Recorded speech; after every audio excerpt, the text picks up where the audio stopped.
नाज़रीन, प्रोग्राम रुपया पैसा में आपको खुशामदीद कहते हैं। फिच की रेटिंग आ गई, पाकिस्तान के हालात बिल्कुल ठीक ठाक चल रहे हैं, मईशत दिन दुगनी रात चौगनी तरक्की कर रही है और तरक्की की मनाजिल तय करते हुए हम तेज़ी से बुलंदियों की जानिब अपने सफ़र में जारी हैं। क्या हुआ, समझ नहीं आ रही आपको बातों की? मैं आपको बता रहा हूँ जो बात, गौर से समझें बात को। यह मईशत की बड़ी अहम खबर हमने आपके सामने पेश की। अच्छा, इस सब को सामने रखते हुए एक आम आदमी पाकिस्तान का जब आप उसको ये समझाने की कोशिश करते हैं तो ये उसके लिए तसल्ली बख्श बात नहीं है। बात यह है कि अगर फिच कह रहा है कि पाकिस्तान की मईशत में बेहतरी आई है और उसकी ज़िंदगी में बेहतरी नहीं आई, तो यह ज़्यादा बड़ा सवालिया निशान है कि ऐसा क्यों। अच्छा, लोग अमूमन कहते हैं मस्बत बात करो, अच्छी बात करो, मनफी बात करोगे तो तुम उनके साथ हो, मस्बत बात करोगे तो तुम उनके साथ हो। भाई मेरी बात सुनो, गौर से ज़रा समझने की कोशिश करो। दूसरों का साथ नहीं तलाश करो, साथ बड़ी अजीब चीज़ है, ये याद रखना। वक्त अच्छा हो तो पराए भी अपने होते हैं, बुरा आए, वक्त बुरा आए तो साया भी साथ छोड़ देता है। इसके साथ हूँ, उसके साथ हूँ, ये छोड़ दो।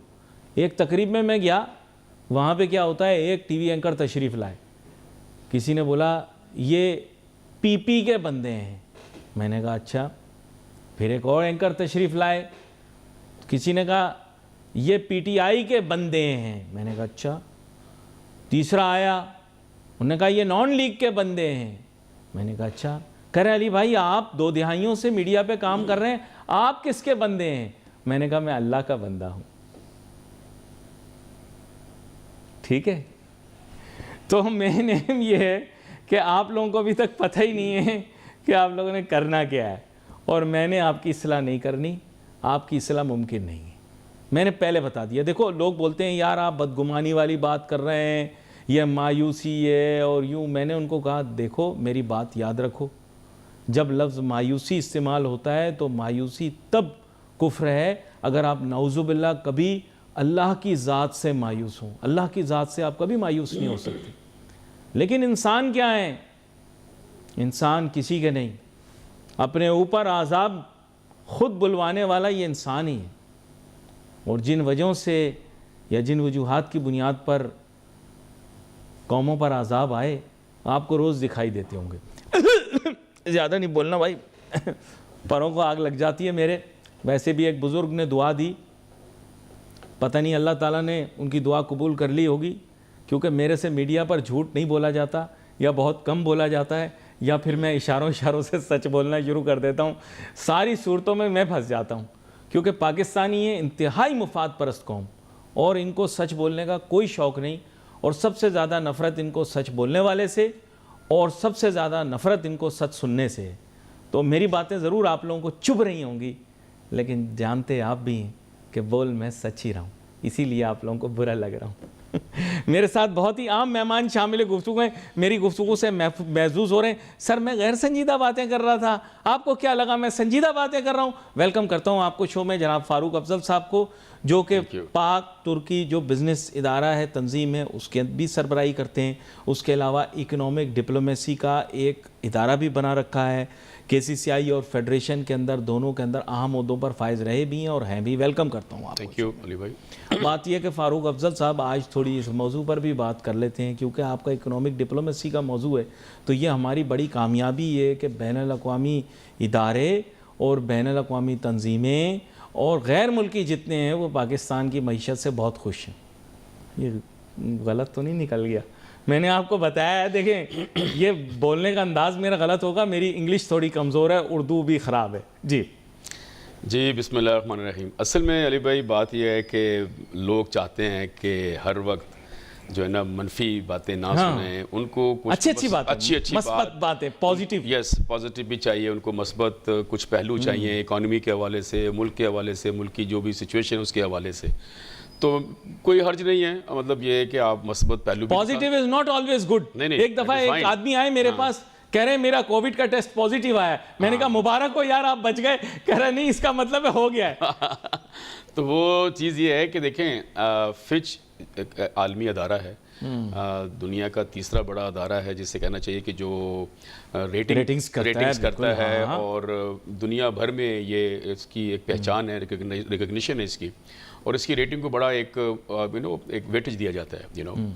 तो देखिए, अब जाहिर है ये करते क्या हैं, ये तो वो देखते हैं कि किसी मुल्क की जो भी कर्ज की अदायगी है वो पैमाने इनके तय जो होते भी हैं, पैमाने तय होते हैं। और ये जो बी नेगेटिव दिया है, ठीक है, ये हम इसका मतलब ये नहीं खुदा ना खास्ता हमको डिफॉल्ट कर रहे हैं, ऐसा कुछ हो रहा है, लेकिन उसकी ज़ाहिरी बात है कि देखिए इनकी जो रेटिंग उनके मुताबिक बेहतरी आई है भाई, बेहतरी आई है। देखिए उसकी ये है कि देखिए जितने भी दुनिया भर के मालियाती अदारे हैं, बैंक हैं, सरमायादार हैं, वो इस रेटिंग को ज़रूर मद्देनज़र रखते हैं while they invest in any country. जी।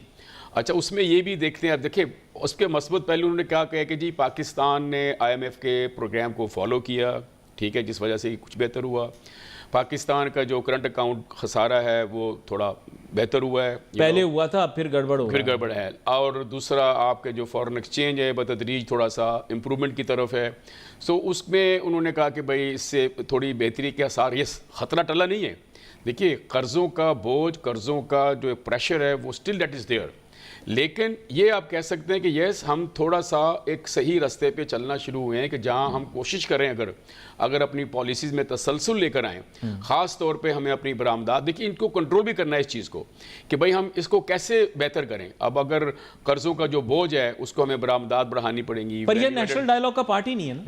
नहीं, देखें मैं आपको बताऊंगा, देखिए फारूक अफजल साहब, मैं बड़ी स्ट्रेट फॉरवर्ड आपसे बात करूंगा। हमारा नेशनल डायलॉग एक पॉलिटिकल डायलॉग है।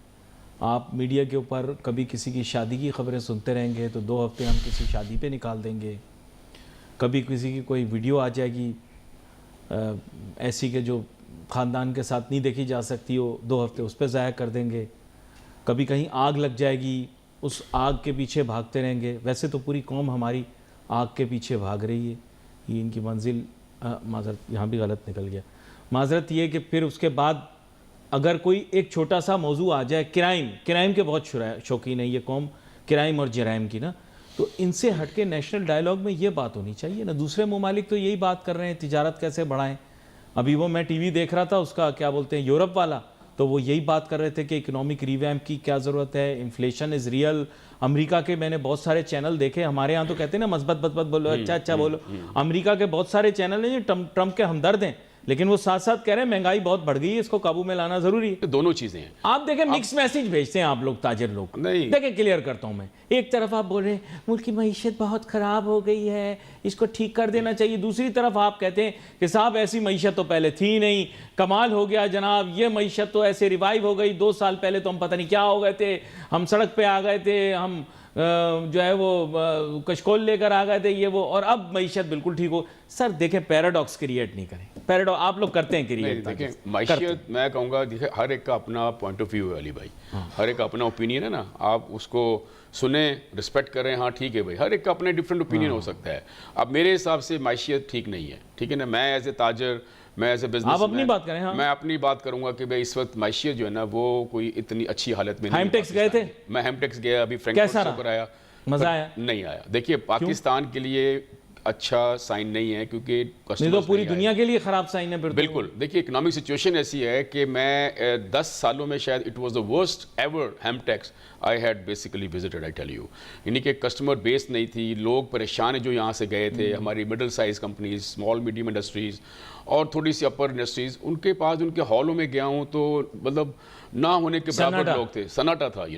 एक हॉल था जहाँ बड़े बड़े लोग बैठे हैं, वहाँ पुराने कस्टमर्स आ रहे हैं, वही विजिट कर रहे हैं, लेकिन कोई ऐसी चीज़ नहीं कि हम कहेंगे जी उससे कोई बहुत ज़्यादा ऑर्डर्स पाकिस्तान में आ जाएंगे, ऐसा नहीं है।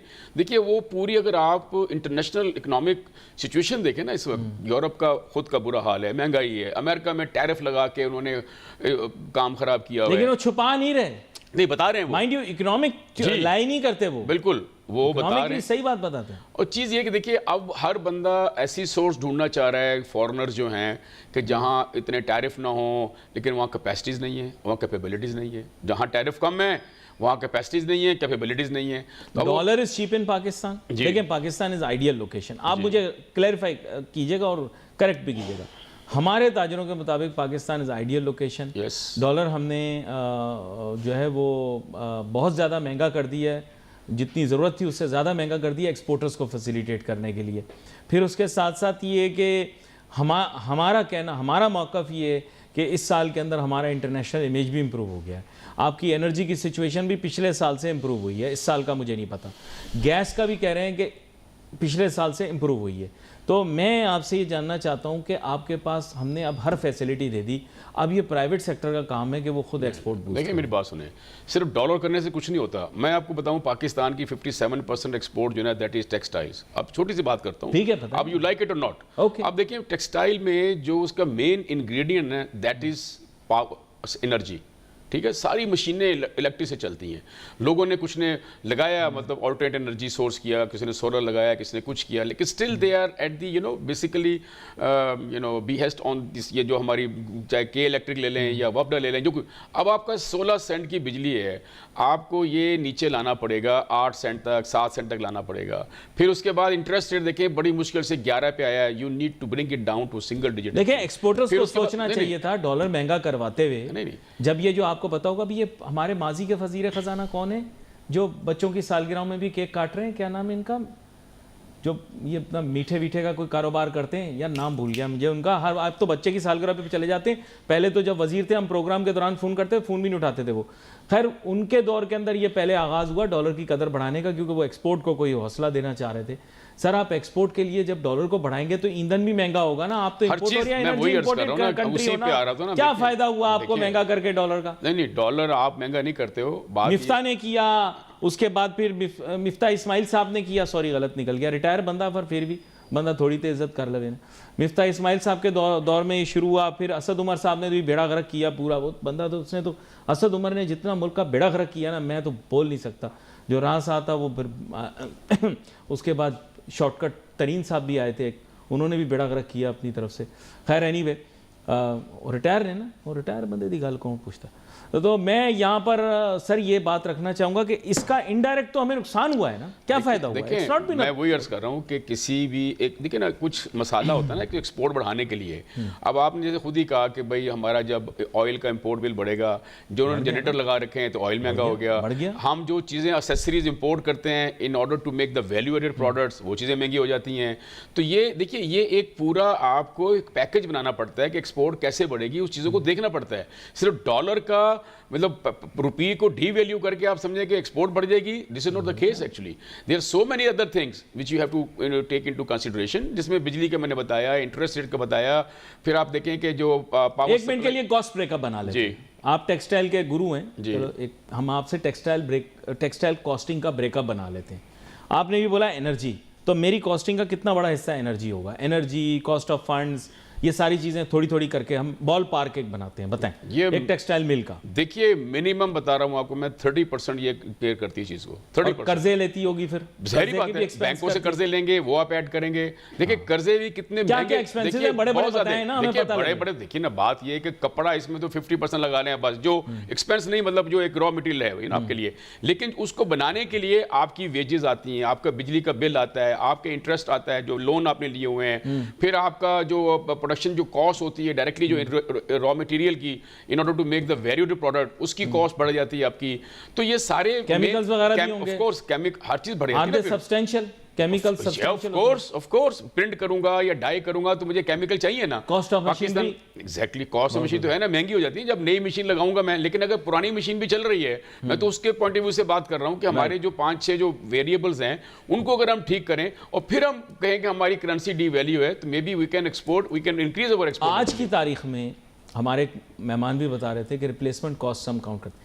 आज की तारीख में is it feasible to set up a large composite textile mill? इस वक्त तो बहुत मुश्किल है।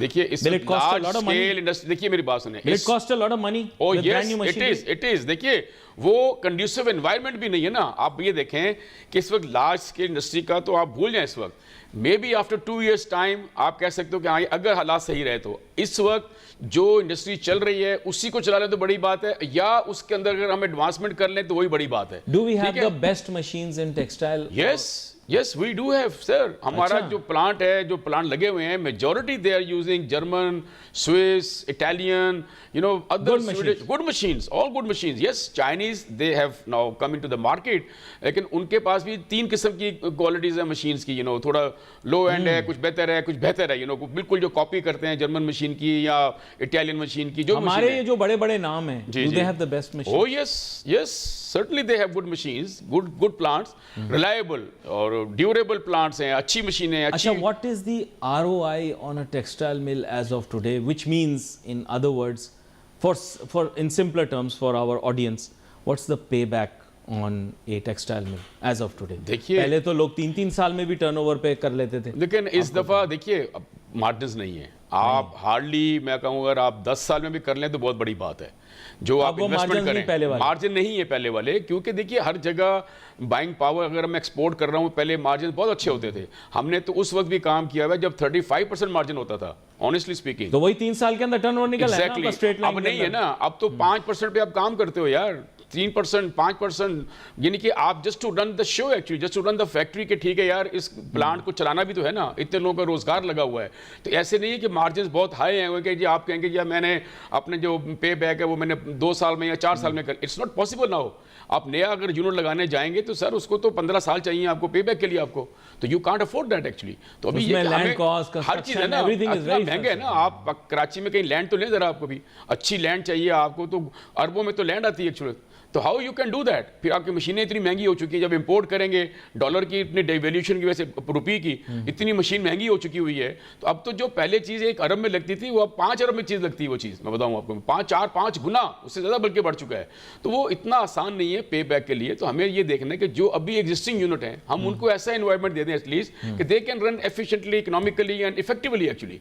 ये चीज़ें देखने की इस वक्त ज़रूरत है, बड़ी ज़रूरत है। गवर्नमेंट ऐसी पॉलिसीज बनाए कम अज़ कम इनको जो चलाएं जो हैं, ताकि उनको भी हौसला मिले आगे एक्सपैंड करने का और नए लोगों को आने का भी एक अपॉर्चुनिटी मिले कि yes this is profitable industry, so let's invest money there. तो ये सब चीजें देखनी पड़ती हैं। Let's be realistic. इन्फ्लेशन जो कि पिछले 5 या 10 इयर्स के अंदर आई वुड से बिल्कुल अनरियलिस्टिक लेवल्स के ऊपर बढ़ी दुनिया भर में, नॉट ओनली इन पाकिस्तान। एक ज़माना था जब अमेरिका में जो थ्रिफ्ट स्टोर्स थे, they were in other words just goodwill stores. Goodwill store के माने ये थे कि दे वर not keen or even charging you a price for old clothing. I think you must have seen that time as well. जैसे हमारे यहाँ wall of kindness बनाते हैं ना, वहाँ पे कुछ पाकिस्तान में तो वो भी नहीं बनाते, बनाई थी फिर उसके बाद छोड़ दी। पुराने कपड़े लोग लटका देते भी लोग ले जाएं खुद ही, ठीक है, या कोई ऐसा सामान है घर का जो ज़रूरत नहीं है तो people would give it away. But people had never thought कि वो चीज़ें थ्रिफ्ट स्टोर में बिकेंगी। अब आप नई जीन्स का पेयर अगर खरीदेंगे, let's say from a good store, not from JC Penney, कि सारे आप ले लें, पहनने के बाद आप $10 का उसे थ्रिफ्ट स्टोर के ऊपर बेच के आते। ये तो टेक्सटाइल इंडस्ट्री के लिए खराब है ना, बिल्कुल क्योंकि खराब। American are major consumers and I am sure Europe में भी यही होगा, मुझे नहीं पता, आप बेहतर बताएंगे। देखिए मैं वही अर्ज कर रहा हूँ कि इस वक्त जो ओवरऑल जो वर्ल्ड इकोनॉमिक सिचुएशन है वो फॉर सम रीज़न, चाहे वो जंगों की वजह से या टैरिफ्स की वजह से या किसी भी वजह से, बहुत सारी वजूहत हैं, लॉ एंड ऑर्डर की वजह से, इस वक्त जो बाइंग वाला हिस्सा है ना, it has become very slow actually. अब जो बनाने वाले लोग हैं ना, जैसे हम हैं, चाइना है, कंबोडिया है, वियतनाम है, इंडिया, बांग्लादेश, उन पर अब प्रेशर है उनकी इंडस्ट्री के ऊपर कि यार सप्लाई चेन मुकम्मल नहीं हो पा रही। आप कब तक इतने बड़े, अब यूनिट इतने बड़े बड़े बन चुके हैं कि मतलब 3 मिलियन पैंट्स महीने की बन रही हैं, तो वो कहाँ बनेगी, अब बिकेगी कहाँ? एक बात कर रहा हूँ, इसी तरह ये डेनिम की जैसे है, डेनिम की बात, उसी की बात कर रहा हूँ। 3 मिलियन 5 मिलियन इतने बड़े बड़े यूनिट लगे हुए हैं, बड़ा फ्लोरिश किया है, बहुत फ्लोरिश किया। बांग्लादेश की हालत बहुत बुरी इस वक्त है, बांग्लादेश मेरी बात होती रहती है वहाँ पर, और वहाँ पर भी सिचुएशन बहुत खराब है, ऑर्डर्स नहीं है। क्यों? और ऑर्डर्स वहाँ भी नहीं है, सिचुएशन सिर्फ मैं इसीलिए अर्ज कर रहा हूँ। तो बड़ी इन्वेस्टमेंट हुई भी है इसमें सर, यही तो मसले आ रहे हैं इस वक्त। वहाँ तो कई यूनिट्स बंद हो चुके हैं, और जो मीडियम साइज के यूनिट्स हैं गारमेंट्स के, क्योंकि गारमेंट की एक्सपोर्ट सबसे बड़ा उनका जो कंट्रीब्यूशन था। माने ये है कि it's a global economic issue, it is, लेकिन स्टिल देखिए जो काम करने वाले हैं, जो देखिए जिन्होंने इकोनॉमी ऑफ स्केल अचीव कर लिया, जिनकी कॉस्ट अच्छी है, they are still competing with that actually. They are still able to export at a reasonable price. but that means that it's for big fish only ना? नहीं, big fish, हाँ, exactly, ऐसा ही है कि बिग फिश जिनके पास पहले का capital भी बहुत होगा वो सस्टेन कर जाएंगे, जो यूनिट चलाएंगे इसमें मार्जिन नहीं लेंगे तो अगले वाले में मार्जिन ले लेंगे, जो कॉटन से लेकर वैल्यू एडेड तक काम कर असल रहे में हैं। देखिए बिग फिश तो हैं, उसके अलावा हमें हमारे बहुत सारे लोग they are not smart enough बस खुल के बोलिए। हाँ they are not smart enough to cut down their cost actually. वो इतने एक्स्ट्रावेगेंट हैं वेस्टेजेस में, डिफरेंट चीज़ों में, कि वो उस कॉर्नर्स को कट नहीं कर पाते। उनका ध्यान जो है ना वो छोटी चीज़ों पे नहीं आता। देखिए if you are not a smart buyer you can not be a smart seller. Very Because simple. if you're this is something very interesting that you said. There's a subject in MBA which is called managerial finance. जी जी It deals with the microfinance. Managerial economics. Yes. It deals with those issues that are related to a company, a factory, or Yes. something. If you're saving on waste, which was previously being done, let's say a company has about 9% wastage. If you save 6% of that, that actually goes towards your profit. Exactly सही बोल रहा हूँ? बिल्कुल सही कहा। देखिए यही वो चीज़ है, मैं डिफरेंट कंपनीज में कंसल्टेंसी दिया हूँ, वहाँ पर ये बड़े इश्यूज होते थे कि 8-9% इतना एक्स्ट्रावेगेंट है कि Wastage. किसी की तवज्जो नहीं है वेस्टेज की। तो I was able to basically guide them to bring it down to 3%, 3.5%। Yeah. यानी कि आप रियलिस्टिक जो है Acceptable. जितनी होनी चाहिए। हाँ देखिए आपको फिर देखना मॉनिटर करना पड़ता है, लेकिन हमारे जो एंटरप्रेन्योर्स हैं वो बड़े कैनवस में जाके छोटी चीज़ों को देख ही नहीं रहे होते। और देखिए ट्रस्ट जरूरी है, लेकिन eight the same time Profits तो उसी से आएंगे ना। एग्जैक्टली मैंने अर्ज किया ना कि if you are not smart buyer you can not be smart seller. तो आपको बहुत ही स्मार्ट होना पड़ता है अपनी बाइंग में भी, जो आपके रॉ मटेरियल खरीद रहे हैं। At the same time you need to very stringent while you are making any product. आपको हर स्टेप पे देखना पड़ता है, कंट्रोल करना पड़ता है अपनी वेस्टेज को, अपने एक्स्ट्रा चीज़ों को, कि क्या किस तरह आप लेके जा रहे हैं। यही आपका हिडन प्रॉफिट है एक्चुअली, आपकी बाइंग में और आपकी वेस्टेज में। अच्छा, let me tell you an interesting thing. Interesting thing is that Pakistan always has a reason कि जी हमारी एक्सपोर्ट इसलिए गिर गई, ऐसे गिर गई, वैसे गिर गई, यूँ हो गया, वो हो गया, ऐसा वैसा। सर चाइना के ऊपर आपने स्लैप कर दिए डबल टैरिफ्स, लेकिन उसके जीडीपी नंबर्स इम्पैक्ट नहीं हुए। तो वैसे के वैसे ग्रोथ दिखा रहा है, दगड़क तगड़क तगड़क तगड़क उसकी इकोनॉमी जा रही है। और नाजरीन टैरिफ्स का उस पर इम्पैक्ट नहीं हुआ। जो लोग बोल रहे थे कि टैरिफ्स की वजह से ये हो जाएगा, ऐसा हो जाएगा, ये हो जाएगा, लोग अभी भी प्रोडक्ट वहाँ से मंगा रहे हैं। कोई उन्होंने कोई तरीका निकाल लिया। देखिए नाजरीन, टैरिफ स्लैप हुए चाइना पे, लोगों ने कहा ओह ग्लोबल इकोनॉमी में ये हो जाएगा, इम्बैलेंस क्रिएट हो जाएगा, फलाना हो जाएगा। उन्हें इतनी सिमुलेशन टेस्टिंग, इतनी पहले से उन्होंने अपनी इकोनॉमी को स्ट्रेस टेस्ट किया हुआ था कि खुदा ना खास्ता अगर ये हो जाए तो ये कर देंगे, वो हो गया तो ऐसे कर देंगे, वो हो गया तो ऐसे कर लेंगे, यूँ हो गया तो ऐसे कर लेंगे। And they had created such cushions in their economy that despite this massive increase in the tariffs they were able to show growth. तो जनाब अब बताएं, अब आपका जवाब क्या है? देखें चाइना की कामयाबी का जो राज है वो एक तो इतनी बल्क प्रोडक्शन की है, इकोनॉमी ऑफ स्केल उन्होंने अचीव कर लिया है। जो कॉस्ट, मैं एग्जांपल देता हूँ, मुझे अगर मोबाइल बनाने में यहाँ पर कॉस्ट आती है 15 रुपये, तो सर वहाँ पर आती है 8 रुपये। वजह यह है कि रात दिन बना रहे हैं वो। उनका देखिए उनकी जो है ना एक ब्लेंड, एक मिक्स्ड किस्म की इकानमी है। एक्सक्यूज मी, एक तो कैपिटलिज्म भी साथ लेके चल रहे हैं और eight the same time socialism and क्या कहते हैं उसको, कम्युनिज्म लेके चल रहे हैं। बहुत सारी जो इंडस्ट्रीज हैं that is still owned by the government actually, ठीक है। और इवन नाउ देखिए वहां पर इनका एम्प्लॉयमेंट है। अब वो कहते हैं कि यार तुम ये कपड़ा बनाते, एग्जांपल दे रहा हूँ, या आप ये एक ऐनक ले लें, ऐनक का जो एक लेग है, राइट एंड लेग, बोला बनाते जाओ। फिर वो कहते हैं अच्छा उसका इकोनॉमी कैसे अचीव करते हैं। ये अब ऐनक है, उसके एक राइट लेग एक फैक्ट्री बना रही है, सिर्फ रात दिन एक ही काम कर रही है, डाउन टाइम कम हो गया आपका, कॉस्ट आपकी कितनी बेहतर हो गई आपकी। इसी तरह एक राइट बना रही है, एक लेफ्ट बना रही है, फ्रेम कोई और बना रहा है, ग्लास कोई और बना रहा है, असेंबली कहीं और हो रही है। तो रात दिन वो एक काम कर रहे हैं, that is the reason they can sell at $1। उनको मसला नहीं है। अच्छा फिर होता क्या है, गवर्नमेंट कहती है अच्छा बना रहे हैं, एम्प्लॉयमेंट जनरेट किया हुआ है, अच्छा अब इसको बेच दो। They don't care if there is a loss, क्योंकि वो बना के उसको फिर मार्केट में, इंटरनेशनल मार्केट में सस्ता बेचते हैं।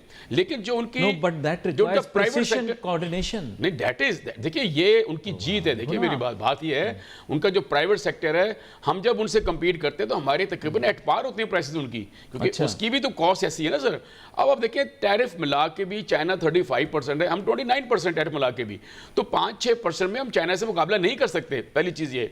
सेकेंड चीज़ क्या है कि उनकी government indirectly under the table they are basically giving them incentive to compete with that.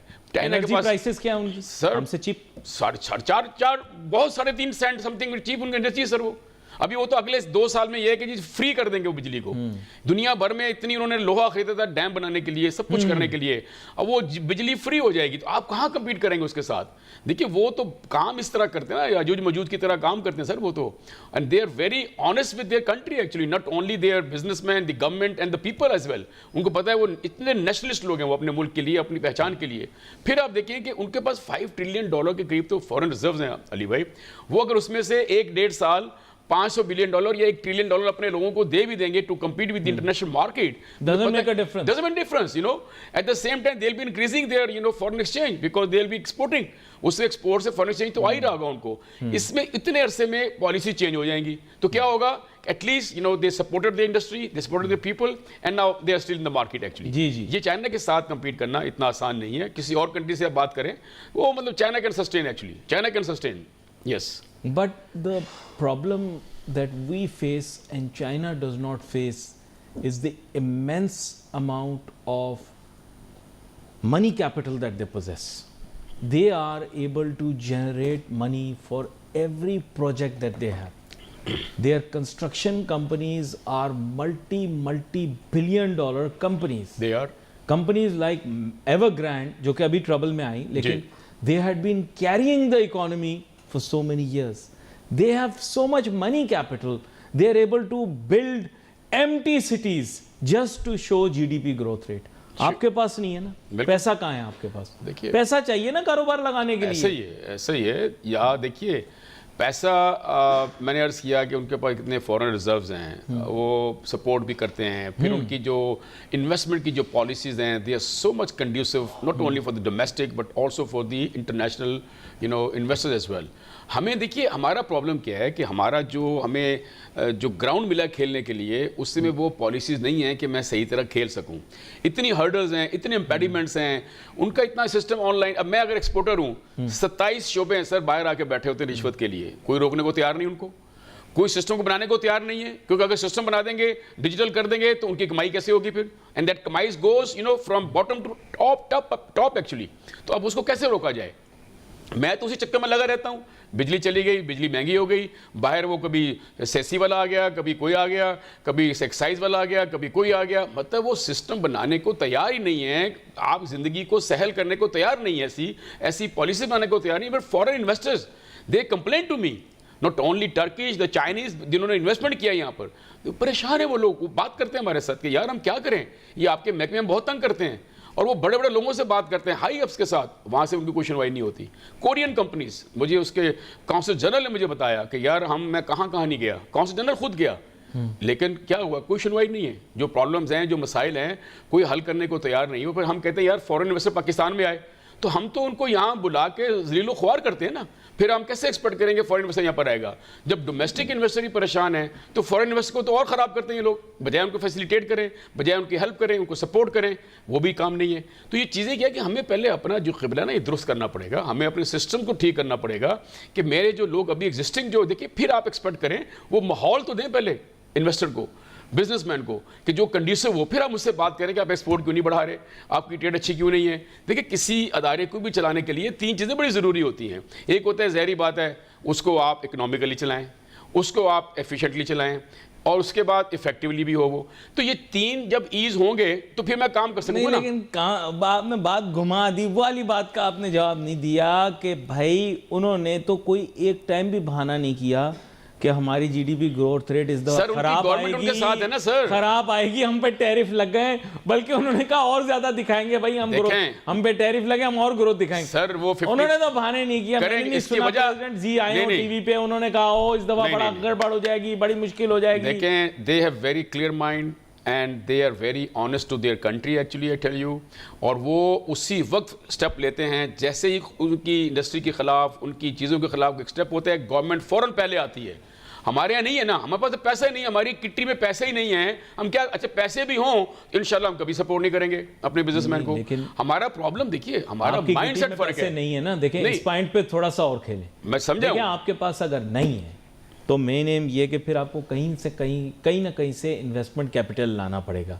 अब आप कहते हैं कि जी हमारी इन्वेस्टमेंट एनवायरनमेंट भी कंड्यूसिव नहीं है। चलो ठीक है, इट्स ओके। आप कह रहे हैं आपका टैक्स स्ट्रक्चर ठीक नहीं है, वन विंडो हाईएस्ट टैक्स है सर इस रीजन का, हाईएस्ट टैक्स रेट है हमारा, highest I tell you. Accept कर लिया आपकी बात, मेरी नहीं एक्सेप्ट की, ये बहुत लोगों ने भी एक्सेप्ट की है। इन्वेस्टमेंट के अंदर ये बहुत बड़ा इम्पेडिमेंट है, तो उसको चेंज कौन करेगा? गवर्नमेंट करेगी ना सर, प्राइवेट सेक्टर तो नहीं करेगा। तो नहीं करोगे, गवर्नमेंट पॉलिसीज देगी ना सर, तो गवर्नमेंट आप बात ऐसी। करें ना उनके साथ। सर बात क्या उनको नजर नहीं आ रहा? नहीं, आप कितने बात आर्टिकल, करें, कितनी कभी खबरें, कितनी चीजें जाती हैं, they are not listening to that actually. देखिए कॉम्पिटेंसी चाहिए, कॉम्प्रिहेंशन चाहिए प्रॉब्लम्स को समझने के लिए, फिर आप सोल्यूशन दे सकते हो। If you are incompetent, if you do not have any comprehension towards the tax policy, देखिए ना हमारा क्या I है, am हम telling you something very interesting. Tax policies have now been shifted from FBR to Finance Ministry. Now the Finance Ministry will handle the policy aspect of taxation. आप जाके उनसे one two one dialogue करें, बात करें, आपके businessman जाकर उनसे dialogue करें, उनसे बात करें, पॉलिसी वालों से बात करें। प्रेस कॉन्फ्रेंस से ये सब कुछ नहीं होगा। ये आप सियासी जमात थोड़ी है, प्रेस कॉन्फ्रेंस कर दी, प्रेस कॉन्फ्रेंस। बात ये है, देखिए कॉम्पिटेंसी चाहिए यार, कॉम्पिटेंट लोग नहीं है ब्यूरोक्रेसी में। आप देखिए एक ब्यूरोक्रेसी से दूसरी ब्यूरोक्रेसी में शिफ्ट हो गई वो चीज, बैठे तो वह इनकॉम्पिटेंट लोग बैठे हुए ना सर। जितना नुकसान इस मुल्क में इन्होंने पहुंचाया, इस मुल्क को ब्यूरोक्रेसी ने, किसने नहीं पहुंचाया, मैं बताऊं आपको। मैं तो इशू क्योंकि यानी आप इनकॉम्पिटेंट लोग मानने बैठे के हुए लिए तैयार नहीं है कि ताजिर सनतकार भी इसके लिए जिम्मेदार है। नहीं, ताजिर जिम्मेदार, देखिए ताजिर, जिम्मेदार। मेरी बात देखिए, मुझे अगर आप सही ग्राउंड दें, लेवल प्लेइंग फील्ड दें, इलाके के हिसाब से मैं अगर काम ना करूं तो आप जूते मारो मुझे। लेकिन मुझे आप कहते हो नहीं, आप इन मुश्किलात में 37 इदारों 27 इदारों के साथ भी काम करें, हायर टैक्सेस भी काम, कैसे होगा यार? नहीं हो सकता। सैमसंग ने, हायंडाई ने, डेवू ने कोरिया को उठाया, साउथ कोरिया की बात हो रही है जी बिल्कुल। उनकी मईशत का, उनकी जीडीपी का कितना बड़ा हिस्सा सैमसंग है, कितना बड़ा हिस्सा डेवू है, कितना बड़ा हिस्सा हायंडाई है। आप जापान चले जाइए, जितनी ये बड़ी बड़ी कंपनियां हैं, टोयोटा जीडीपी का एक पोर्शन देता है, हुंडा, ये सब वो ब्रांड है, बड़े ब्रांड बता रहा हूँ। पाकिस्तान में ये तो अलहदा बात है, इनके अपने सेंट्रल ऑफिसेज हैं। आपके पास तो इन्होंने लोकल पार्टनरशिप्स के अंदर चीज़ें बनाई हैं, वहाँ इनके एक्चुअल ब्रांड्स हैं। सोनी, जी आपको पता होगा सोनी की कितनी बड़ी इकोसिस्टम है इकोनॉमी की, आपकी सोच है। मित्सुबिशी, जो आप सिर्फ गाड़ियों के नाम से जानते हैं, ये इतनी डाइवर्सिफाइड कंपनी है कि आपकी सोच है दुनिया में। अब तो पाकिस्तान के अंदर ना होने के बराबर इसकी प्रेजेंस है। इसके अलावा आपको मैं बताऊं, इतने बड़े बड़े फाइनेंशियल इंस्टीट्यूशन जापान के अंदर हैं जो पूरे जापान को चला रहे हैं। ये तो मैंने कुछ आपको बताएं, कुछ मुट्ठी भर ब्रांड बताए हैं कि जो यादों। आप एक चीज़ समझे अली भाई, बात ये है कि हमारा मुकाबला, हम हाईटेक में तो है ही नहीं, अल्लाह का शुक्र है, ठीक है ना, हमारी वो औकात होना चाहिए ना, सुने R&D तो देखे ना, हम तो उनको सोचते नहीं है ना। हमारी दुनिया तो दाल रोटी के पीछे पड़ी हुई है। अगर जो देखिए कोरिया, जापान, यूरोप, अमेरिका, मैं सिर्फ ऑटो इंडस्ट्री की बात करूंगा, वो जब पॉलिसीज बनाते हैं वो ये देखते हैं, अगर जापानीज, कि मुझे अपनी गाड़ी को सेल करने के लिए ऐसी क्या पॉलिसी बनाऊं कि जो अमेरिकन पॉलिसी से बेहतर हो, अपनी गाड़ी सेल कर सकूं, जो कि कोरिया से बेहतर हो, अपनी गाड़ी को ज़्यादा बेहतर सेल कर सकूं। वो उस तरह अपनी पॉलिसीज को बनाते हैं। हमारे यहाँ ये नहीं होता। आप स्ट्रेटेजिक मूव करें नहीं, ना, नहीं, आप हमारे प्लेटफॉर्म में जाके बोले सेमीकंडक्टर पाकिस्तान लेता है। देखें मेरी बात सुने, टैक्स फ्री करते हैं हम सेमीकंडक्टर, आप लेकर आए ताइवान की सारी कंपनियों को यहाँ लेकर पहले अपना आप टैक्सेशन सिस्टम, अपना सिस्टम तो ठीक करें मुल्क के अंदर, फिर आप उनको बोले ना हमारी जो रेपुटेशन है बाहर के मुल्कों में, आप जरा उनसे बात तो करें। मैं आपको आज टीवी पे ये बात कह रहा हूं कि अगर पाकिस्तान आज ही अनाउंस करता है कि सेमीकंडक्टर इंडस्ट्री पाकिस्तान में टैक्स फ्री लगाई जा सकती है, उसके लिए ज़मीन भी फ्री होगी, तो आप सोचें कि कितनी बड़ी बड़ी कंपनियां पाकिस्तान आएंगी। मैं आपको सही बताऊं, इसमें आपको मजाक लग रहा होगा, देखो ताइवान में भी इन्होंने सारी सेमीकंडक्टर माइक्रोचिप की इंडस्ट्री इसलिए लगाई है ताकि इनके कुछ स्ट्रेटेजिक ऑब्जेक्टिव्स हैं, कभी भी ताइवान इनसिग्निफिकेंट ना हो, क्योंकि ताइवान जिस लम्हा इनसिग्निफिकेंट हुआ, आपको पता है चाइना और उसके मामला क्या हैं। पाकिस्तान तो एक न्यूट्रल कंट्री है ना, पाकिस्तान का कोई इशू नहीं। हमारा स्टांस ये है कि हम tax free microchip industry Pakistan में लगाएं, सेमीकंडक्टर इंडस्ट्री पाकिस्तान में लगाएं। जो प्रेसिशन इंडस्ट्री है इसमें प्रोडक्शन कॉस्ट की परवाह भी नहीं करते, क्योंकि उनकी रिक्वायरमेंट बहुत ज्यादा है इसकी। आप लगाएं पाकिस्तान में, क्यों नहीं आएंगे वो लोग? देखें ना, तो आपके यहाँ लॉ एंड ऑर्डर अच्छा है, ना आपके यहाँ पॉलिटिकल स्टेबिलिटी है, ना आपकी जो टैक्स की पॉलिसीज़ हैं, दूसरी पॉलिसीज़ में तसलसल नहीं है, और बिल्कुल एक्सॉर्बिटेंट किस्म की आपकी इंतहाई टैक्सेस हैं। आप कहेंगे आप यहाँ पर आएँ, कैसे लगाएं वो यार? वो पागल है क्या? बोल दिया ना टैक्स फ्री लगाए, नहीं टैक्स, अरे टैक्स फ्री, लेकिन आने के लिए आपको माहौल चाहिए ना। बोला सर कहां लगाएंगे वो? आपके फिर भी 26 सारे बाहर खड़े होंगे, आप सिर्फ टैक्स कहां? मेरी बात सुनिए, पाकिस्तान शिटील जो है, पाकिस्तान शिटील, इसके अंदर आप जो नया जोन बनाए ना इंडस्ट्रियल, सर जो पाकिस्तान स्टील का, देखिए आप मेरी बात सुनिए सर, आप प्राइवेटाइज कर दें उसको, प्राइवेटाइज कर दें, लेकिन आपका देखिए ये सिर्फ इनकम टैक्स फ्री होगा ना। जो बाहर अदारे बैठे हैं वो छोड़ेंगे आपको, नोचेंगे सर आपको, वो आप ये चीज देख रहे हैं जो उनको कंट्रोल कर रहे होते हैं। बात ये है कि you have to basically change the whole system. Reforms नहीं करनी, क्योंकि सिस्टम ही खराब है। रिफॉर्म्स वहां होती है, नोक पलंग संवारी जाती है जहां सिस्टम कुछ में थोड़ा बहुत प्रॉब्लम हो। यहां तो पूरा सिस्टम चेंज करने का है 180 एंगल से। आप समझे, देखिए हमारा इस तरह काम नहीं होगा जिस तरह अब ये चला रहे हैं हम लोग, और हम एक्सपेक्ट करें कि लोग आ जाएंगे। यकीन करें सर, मैं आपको एक बात बताऊं, ये अगर कोई बंदा जहानत वाला, और लोग सुनते हैं, ऐसी बात नहीं है। मैंने काफ़ी दफ़ा देखो लोगों को एक ही बात बोली कि एयरपोर्ट से निकलता है हमारा जो बंदा होता है, और वो निकलते ही सबसे पहले उसको टायर शॉप दिखाई देती है, उसको लगता है यहाँ पंक्चर जोड़ने वाले पाकिस्तान में बैठे हुए हैं। देखो दीवार बना दी ना वहाँ पर, लोग सुनते हैं। अब आप एयरपोर्ट से बाहर निकलेंगे, आपको बड़ी खुशादा दीवार अभी भी टायर लटकाए होते हैं उन्होंने दिखाने के लिए, अपने लाइटें लगा रखी हैं, अपने अपने साइन बोर्ड लगा दिए उन्होंने ऊपर, कोई खूबसूरती नहीं है। उन्हीं दीवारों पे नारे भी लिखे जा रहे हैं। देखिए बात ये है, सिस्टम ऐसा नहीं है ना अली भाई। देखिए आपको नहीं, आई डोंट थिंक सो, आपके पास इतनी स्पेस है एयरपोर्ट के अंदर, आप दुनिया का सबसे बड़ा, आपको पता है वो जितनी दुकानें हैं बनाए, जितनी दुकानें वो बनी हुई हैं, सारी इंक्रोचमेंट है वो, यू नो दैट। आप अगर देखें उसको पूरा पीछे से देखें कि उसकी जो जितना फासला दुकानें बनाई हुई हैं, आप इंक्रोचमेंट खत्म करो ना। आप रूट को खत्म नहीं कर रहे, आपने दीवार बना दो, आप पैनाडोल दे दो उसको, सर्जरी नहीं करनी हमने भाई। क्यों कि सबके खांचे लगे हुए हैं, बिजली कैसे गई उनको, दुकानों को पैसे परमानेंट कैसे मिल गया उनको। ये अभी गुल प्लाजा की जो हुई है हरकत, अब उसमें कितने लोग इन्वॉल्व हैं, बात करें उसमें, ठीक है, कितने लोग इन्वॉल्व हैं? क्या किसी ने पूछा?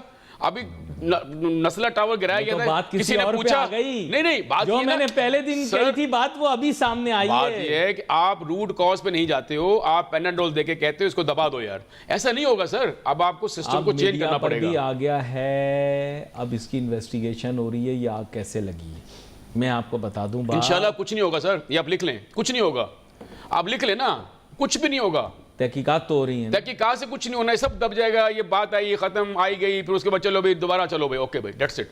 सर ये छोड़े इस बात को, इस मुल्क का निजाम यही है, किसी को सजा नहीं दी जाती। आपके ख्याल से इतने लोगों की जान वहां और इतने लोगों की जनाब माल का नुकसान हुआ है, ये भूल जाएंगे लोग, ये भूल जाएंगे। आप देख लीजिएगा, आज मैं बैठे, आप देखना 6 महीने 8 महीने देखें क्या होगा, आप देख लेना, कुछ नहीं होगा सर। हम एक नया चीज लेकर आ जाएंगे, नया पंडोरा बॉक्स खोल देंगे, लोगों का ध्यान उस वक्त लग जाएगा। देखें ये हमारे मुल्क का अलमिया है, जब तक सजाएं नहीं देंगे। ये कौम लगी रही अरमगान के पीछे, यकीन करो। आज इनसे पूछो, इनको पता ही नहीं वो कहाँ है ये। सर इससे पहले भी आपको पता होगा, पहले एक शाहजेब कत्ल केस हुआ था, उसमें भी ये लोग लगे रहे, उसमें तो 1.5 साल लगाया, कुछ पता नहीं क्या हुआ क्या नहीं, बल्कि वो जो फैमिली थी वो भी रेसिपिएंट बन के बाहर चली गई। जब आपको पता है सर सब चीजों का, तो ये कुछ नहीं होना, ये अलमिया है बहुत बड़ा, हम बेहिस लोग हैं। तो सोल्यूशन देखिए, सोल्यूशन जब करते हैं ना तो बहुत सारे लोग पकड़े जाएंगे, सजा याफ्ता हो जाएंगे। That is the only solution, कि आपको जो कल्प्रिट्स हैं उनको सजाएं देनी पड़ेंगी, लाना पड़ेगा सामने। आप मसलहत नहीं चलेगी, अगर आप कंप्रोमाइज में रहेंगे तो ये मुल्क किसी तरह कंप्रोमाइजेशन पे चलता रहेगा, और चलेगा नहीं,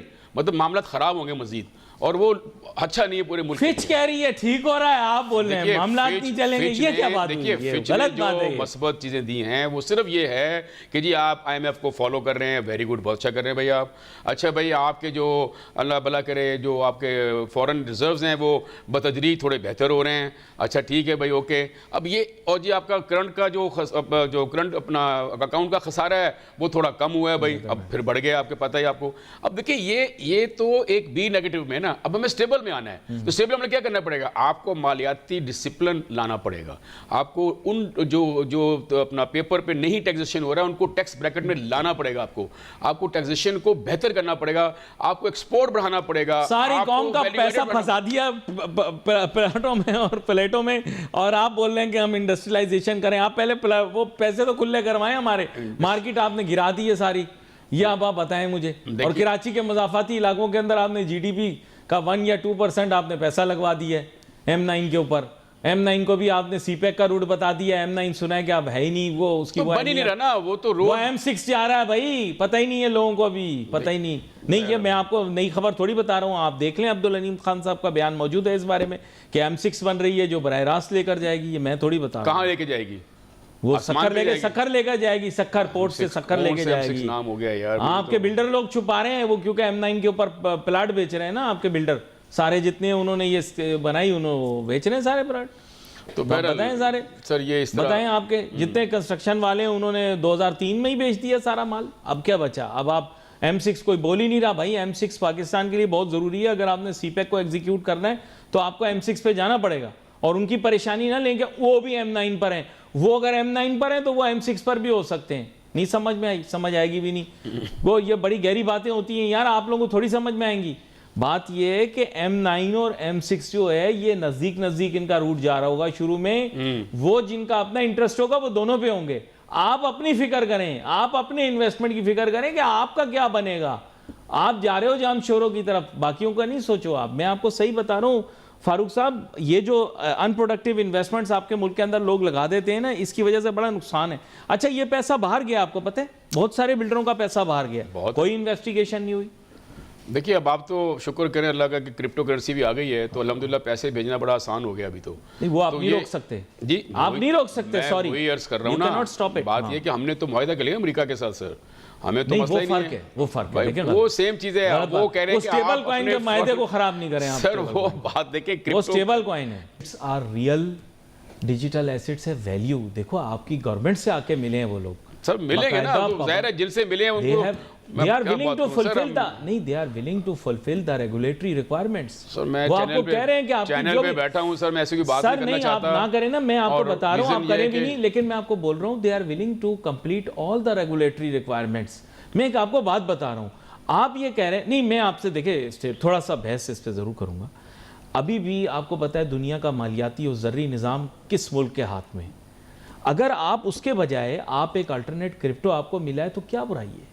हिंदुस्तान भी तो इसमें काम कर रहा है ना, और भी लोग मुल्क काम कितना काम कर रहा है ये आपको पता है? बांग्लादेश भी काम कर रहा है, सर बांग्लादेश बहुत, भी काम जितना पाकिस्तान तीसरे चीन नंबर पर सबसे बड़ा है, आपको पता है सारे जितने प्लेयर्स हैं उनमें सबसे अली भाई 2 साल के चीन बाद गलत काम कर रहा है। सर मैं 2 साल के बाद आपसे बात करूंगा क्रिप्टो कहाँ है और क्रिप्टो ने क्या असर किया इस पूरी दुनिया वो का, ये मैं आप मानता देखिएगा हूँ, जी। वो मैं मानता बात हूँ ये है कि क्रिप्टो में आपको स्पेकुलेशन बहुत है। देखिए ना, अब इसमें जो लॉसेज हैं, जो चीजें हैं, जो ये सट्टा है ना एक्चुअली, ये तो जुआ है सॉर्ट ऑफ यार। ये कैसे आज वो 1.5 लाख का हो रहा है, 50 70 पे आ गया, अब क्या करेंगे आप बताइए मेरे को। नहीं तो पाकिस्तान को देखिए, पाकिस्तान को कोई ना कोई वे आउट तो निकालना पड़ेगा ना सर।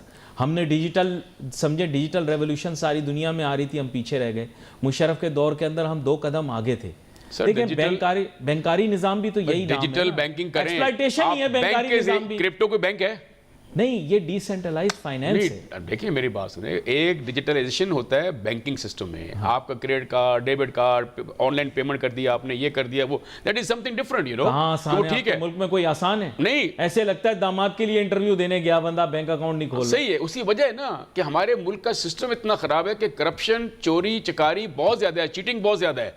तो ये इन चीजों को रोकेगा कौन? हमारा सिस्टम उसको अलाउ करता है कि तुम चीटिंग करो, तुम धोखा दो, तुम कुछ भी करो। कितनी ऑब्नॉक्शियस किस्म की कॉल्स आती हैं, कितना कुछ होता है, आपको पता है सब चीज़ों का। लेकिन इसका कोई सिस्टम बनाया नहीं गया, कोई तवज्जो नहीं है। क्यों?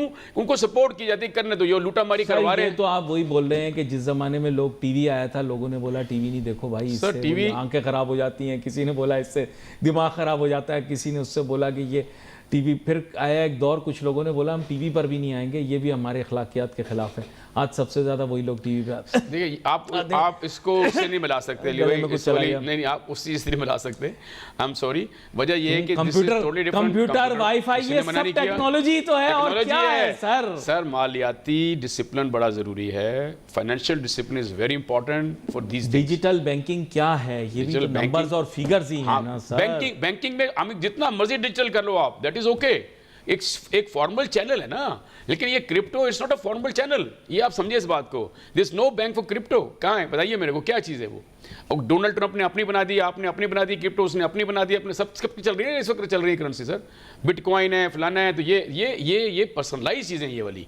It's not basically discipline. आप इससे इन लाइन नहीं है। Sorry sir, I don't. चले ठीक है, कोई बात नहीं, हम आपको जबरदस्ती थोड़ी कर सकते हैं। जिसकी जो मर्जी जो सोचे। पाकिस्तानी अव्वल तीसरे नंबर पर आ चुके हैं दुनिया में क्रिप्टो में, हम रोक नहीं सकते उनको। अब जो जिस चीज़ में पड़ गया। अच्छा खैर, एनीवे यहाँ पर कुछ अहम नुकात के ऊपर इस पर भी बात हुई। आपको एक और नुक्ते पर भी लेकर जाता हूँ। पाकिस्तानी इकोनॉमी, अब IT की आप बात कर रहे थे, पहले भी आपने कहा, अनफॉर्चुनेटली और फॉर्चुनेटली आईटी इंडस्ट्री के अंदर भी वो रेवोल्यूशन आप नहीं ला सके, इसके बावजूद कि हमने मराद दी। आई डोंट नो, हर साल आप बोलते हैं कि वो मराद बढ़ा दी जाती हैं, इस साल मुझे पता नहीं बजट में बढ़ाई जाएंगी या नहीं, लेकिन अगर बढ़ाई भी जाती हैं तो अनफॉर्चुनेटली आप 3-4 बिलियन पे भी खुश हैं, इसके ऊपर भी बड़ा आप इतरा रहे हैं। और ममालिक जो हैं वो $50 बिलियन से ऊपर भी जो है इतरा नहीं रहे, वो कह रहे हैं हम $100 बिलियन से भी ऊपर नहीं इतराएंगे, वो बोल रहे हैं हम $200 बिलियन से भी ऊपर आईटी एक्सपोर्ट्स पे नहीं इतराएंगे। आप जो है 3 से 4 करके भी खुश हैं कि जी हमने कर ली। क्या कमाल कर दिया आपने 3 से 4 अरब डॉलर। बात ये है कि एक वक्त तो ये लेस देन $1 बिलियन थी, इनकी आंखें जब खुली, जब एकदम देखा कि $3 बिलियन हो गए, ये कैसे हो गई भाई। वो बगैर किसी सपोर्ट के, बगैर किसी मुल्क की अपने गवर्नमेंट की सपोर्ट के खुद लोगों ने उसको एक्सपोर्ट यहाँ तक बढ़ा दिया, तो नज़रों में आना शुरू हुई। अब जब से नज़रों में आई है, अब वो उसको नज़र लग गई उसको। अब चीज़ ये है कि अब आप सिस्टम बनाएं लोगों से, देखिए टैक्स के बगैर तो नहीं कर सकते। नहीं देखें आप, नहीं आप कितना फॉरेन एक्सचेंज आ रहा है आपके पास यार, let it be like this यार। दुनिया भर में इसको तरवीज की जाती है, आप स्टार्टअप्स करते हो, आप लोगों को फ्री जगह देते हो, करो भाई काम।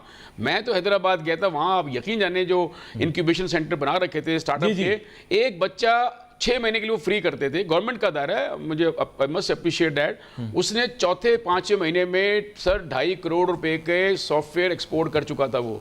उसके 2 महीने बाकी थे, वो छोटे केबिन में 2 बंदे और बढ़ाए उसने। देखिए स्टार्टअप था, उसको सपोर्ट मिली 6 महीने के लिए, and now I mean he is exporting his software. हमें देखिए तमाम यूनिवर्सिटीज़ में ये कंपलसरी करना पड़ेगा गवर्नमेंट की तरफ से कि चाहे प्राइवेट हो या गवर्नमेंट, वहाँ इंक्यूबेशन सेंटर बनाएं और वहाँ आप स्टार्टअप्स करें। आईटी के लिए लोगों को फ्री ऑफ कॉस्ट वहाँ बैठाएं, वहाँ पर आपको, ये यूनिवर्सिटी का काम है, ये गवर्नमेंट का काम है। ऐसे स्टार्टअप्स बनाएं, छोटे छोटे लोग, बहुत टैलेंट है। देखिए लोग जो इस वक्त सॉफ्टवेयर पढ़ रहे हैं, हर चीज़, हर काम एआई पढ़ रहे हैं, सब कुछ कर रहे हैं, उनको मौके चाहिए सर। आप मौके दो उनको, 6 महीने, साल, वो काम करेंगे, क्यों नहीं करेंगे। लेकिन हमारा प्रॉब्लम ये है कि हम सबसे पहले लगाते हैं टैक्स लगाओ भाई, इतने टैक्स दोगे। अब हमारे यहाँ पेपॉल नहीं है, लोग पेपॉल से आती है, तो पेपॉल पाकिस्तान में क्यों नहीं आता बताइए मेरे को। आप क्रिप्टो लेकर आ गए तो why not PayPal is here, why not. Sir ये तो आप पूछें असद उमर साहब से, जो कि असद उमर साहब को आप रो रहे हैं 6 साल पहले का। यार मेरी बात सुनिए, का काम नहीं किया उस अली भाई, आई एम सॉरी यार, आप बात करें, अब आप लियाकत अली खान जमाने की बात करना शुरू करेंगे कि लियाकत अली खान ने क्या किया, ये दैट इज रॉन्ग। मैं क्या करूं, वक्त खत्म हो गया, ये बहस अगली दफा के लिए रखेंगे, आप दिफा कीजिएगा। वैसे मैं आपको बताऊं बहुत ही बेकार दौर था उनका, जो उन्होंने बड़ा नुकसान पहुंचाया, खैर अपनी पार्टी को भी नुकसान पहुंचाया, खुद को भी उन्होंने अपनी भी साख तबाह की। और ये भी प्रूव हो गया कि पाकिस्तान के कॉर्पोरेट सेक्टर में भी वैसे ही लोग हैं, डैश लाइव लोग, जो कि आम सेक्टर्स में मौजूद हैं। आगे आप खुद समझ गए होंगे। बड़े अहम नुक्ते के ऊपर हमारी बात हो रही थी, और जाहिर बात है पाकिस्तान की मईशत को एक प्रायोरिटी के ऊपर हमें लेकर आगे चलना है, इसको एक गुफ्तगू का हिस्सा बनाना है, और सिर्फ हमें गुफ्तगू का हिस्सा क्राइम, जराइम और मनफी ख़बरों को ही नहीं बनाना चाहिए, बल्कि मईशत के मुतालिक भी बात करनी चाहिए। मईशत में कोई चीज़ मनफी नहीं होती, अगर होती तो इस वक्त अमेरिका के अंदर जितने टीवी चैनल ट्रंप साहब के हमदर्द हैं, वो ये ना कह रहे होते कि मुल्क में महंगाई बढ़ रही है, माशी मसाइल हैं वगैरह वगैरह। आप उनके चैनल भी लगाएंगे तो आपको यही दिखेगा कि डोनाल्ड ट्रंप के दौर के अंदर भी जो माशी मसाइल हैं उनके ऊपर खुल के गुफ्तगू हो रही है। इन्फ्लेशन के नंबर्स क्लियरली बताए जा रहे हैं, जो इकोनॉमी के बारे में नंबर्स हैं वो भी बताए जा रहे हैं, अप्रूवल रेटिंग और जो बेहतरी के लिए वो काम अगर कर रहे हैं, क्योंकि कल उनके टेनोर के पूरा हुआ 1 साल ना, दूसरे टेनोर का। ऐसा बहुत रेयर होता है कि एक प्रेसिडेंट कंसेक्टिवली 2 टर्म्स में ना लड़े, जीते, क्योंकि एक टर्म के बाद उनको गैप मिला, गैप के बाद फिर वो दूसरी टर्म के लिए बने। इस टर्म का 1 साल कल मुकम्मल हुआ, उन्होंने पूरी ब्रीफिंग दी, क्योंकि हर मुल्क के जो सदर होता है उसकी जिम्मेदारी होती है कि वो आके ब्रीफिंग दे, मैंने काम क्या किया है, और उन्होंने अपने काम के मुतालिक बताया है। लेकिन उसमें उनके जो चैनल उनके हमदर्दी में भी थे, उन्होंने भी उनकी मईशत के मुतालिक एक राय दी अपनी, और उसमें जेन्युइन नंबर्स जेन्युइन दिए उन्होंने। नंबर्स हर जगह जेन्युइन आ रहे हैं, यूरोप में भी नंबर्स जेन्युइन आ रहे हैं। यूरोप के अंदर ऐसे नहीं होता कि जी जर्मनी का चैनल है तो वो जर्मनी के अच्छे नंबर्स देगा, नहीं, वो जर्मनी के जेन्युइन नंबर्स आपको बताएगा। आप जापान का भी चैनल देख लें, उनके अपने भी जो सरकारी चैनल्स हैं उनको भी देख लें। आप जो कोरिया का जिक्र कर रहे थे, कोरिया का चैनल भी आप देख लें, वहाँ पर जमहूरियत तो है लेकिन कोरिया का सिस्टम कुछ ऐसा ही है, कंट्रोल्ड, तो वहाँ पर मीडिया इतना ज़्यादा खुल के नहीं बोलता। लेकिन वो अपने नंबर्स को कभी फज नहीं कर सकते, वो उनको अलाउड नहीं होता कि कभी वो अपने नंबर को फज कर लें, इन्फ्लेशन के नंबर को फज कर लें, कभी जीडीपी का रॉन्ग नंबर स्टेट कर दें, ये चाइना में भी नहीं हो सकता। चाइना में भी आपको याद होगा बीच में जब उनके जीडीपी प्रोजेक्शन नंबर्स गिरे थे, उन्होंने बिल्कुल नहीं छुपाए, उन्होंने बता दिया, उन्होंने कहा देखो भाई हमारे जीडीपी ग्रोथ नंबर्स, चाइना वालों ने कहा अब ये होंगे। अब यकीन करें बहुत जगह तो रीज़न भी स्टेट नहीं की, उन्होंने कहा इकोनॉमिक इश्यूज जो चैलेंजेस हैं उसकी वजह से हमने रीड्रॉ कर दिया, अब हमारे नए इकोनॉमिक टारगेट्स ये हैं। तो कोई दुनिया ने कोई उनके साथ शिकवा शिकायत नहीं की, किसी ने नहीं कहा कि ये उसके साथ है, इसके साथ है, इसने ये सच्चाई बता दी या उसने वो सच्चाई बता दी। Drawing a rosy picture does not make the picture rosy, it just spoils the real image. Always show the real image. और मैं हमेशा ये कहता हूँ कि मेन स्ट्रीम को खुल के आज़ादी के साथ पाकिस्तान की मईशत पर बात करने की इजाज़त होनी चाहिए, क्योंकि अगर हम नहीं करेंगे तो फिर सोशल मीडिया के ऊपर हर शख्स वीडियो बनाकर अपनी मर्ज़ी की बात लगा देगा। और पाकिस्तान के लोग, मैं आपको भी बता दूं, वो व्यूज़ दे के यकीन करते हैं कि कौन सच बोल रहा है कौन गलत बोल रहा है। अगर मेरे 1000 व्यूज़ होंगे और मैं सच बोल रहा हूँगा, लोग उस पर यकीन नहीं करेंगे। लेकिन अगर कोई सोशल मीडिया पर्सनैलिटी के 1 मिलियन व्यूज़ होंगे और उसने सारी बात झूठ बोली होगी, लोग उसकी बात मान लेंगे। आपको समझ आई? नहीं आई? आ जाए तो वेरी गुड, नहीं आए तो आपका शो देखने का बहुत शुक्रिया। Wait for message on Facebook. Ali Nasir, मैं टीम को इजाज़त दीजिए। अल्लाह हाफ़िज़।